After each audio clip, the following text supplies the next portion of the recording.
नमस्कार, मी डॉक्टर रेखा बाबासाहेब दोलताडे. आमच्या हॉस्पिटलमधून आर्थिक अपहार करून पलायन झालेले राखुंडे दाम्पत्य यांच्या विरुद्ध आम्ही 9/11/2025 या तारखेला म्हसवड पोलीस ठाण्यामध्ये तक्रार दिली आहे. हे तक्रार लपवण्यासाठी त्या दाम्पत्याने आमच्या विरुद्ध रचलेलं हे षडयंत्र आहे. ह्या दाम्पत्याने गावातील गावगुंडांना पकडून आमची तक्रार मागे घेण्यास प्रवृत्त करत होते.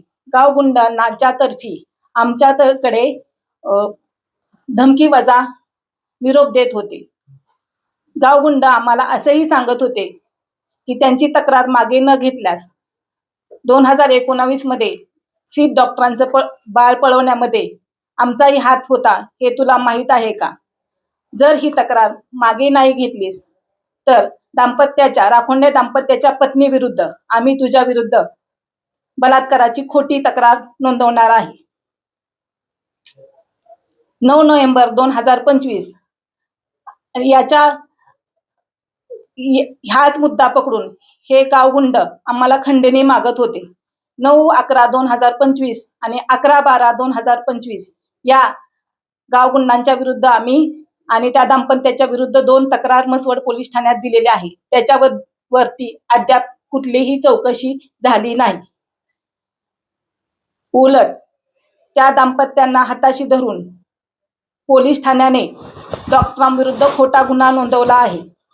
आमचे डॉक्टर निर्दोष आहेत. आमचे डॉक्टर रुग्णांचे देवदूत आहेत.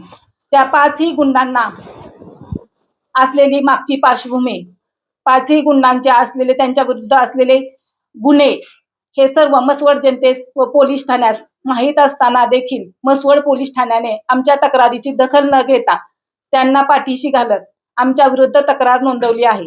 या 5ही गुन्ह्यामध्ये संग्राम सेटे यांच्या विरुद्ध असलेला गुन्हा, लक्ष्मण राखुंडे यांच्या विरुद्ध असलेला पोक्सोचा गुन्हा, ह्याचा कुठलीही पार्श्वभूमी बघितली नाही. ह्या खोट्या तक्रारीला आम्ही अजिबात घाबरणार नाही. नेटाने लढू. न्यायदेवतेवर आमचा पूर्ण विश्वास आहे. न्यायदेवता आम्हाला न्याय देईल अशी आम्हाला पूर्ण खात्री आहे आणि आम्ही ते करून दाखवू. ओके.